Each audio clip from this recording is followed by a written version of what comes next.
Ndugu wanahabari, tumeitana hapa kwa ajili ya kutoa taarifa kwa umma juu ya tukio la mauaji ya Bi Yoquebet Philipo Sindila miaka 29 yaliyotokea siku ya tarehe 20 mwezi wa 6 2025 majira ya saa 4 usiku huko eneo la Mnarani, Mji Mwema katika mji wa Njombe. Napenda kutaarifu umma kwamba mnamo tarehe 20 mwezi wa 6 2025 majira ya saa 4 usiku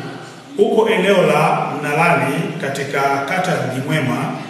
Bi Yoquebet Philipo Sindila miaka 29 Mbena, huyu ni kondakta wa mabasi ya Kaubandika, alikutwa akiwa ameuawa kwa kupigwa na kitu kizito kwenye paji la uso. Katika tukio hili, jeshi la polisi tunaendelea na uchunguzi wa tukio hili, na kama kuna taarifa zozote kutoka kwa wananchi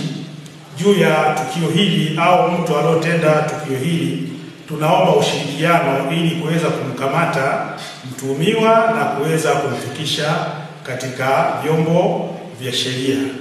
Vilevile tunapenda kutoa wito kwamba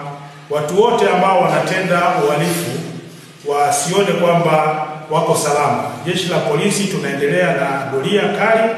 kuhakikisha kwamba hakuna uhalifu katika mji wetu wa Njombe, na yeyote atakayebainika kutenda matukio ya kihalifu, basi sheria itachukua mkondo wake.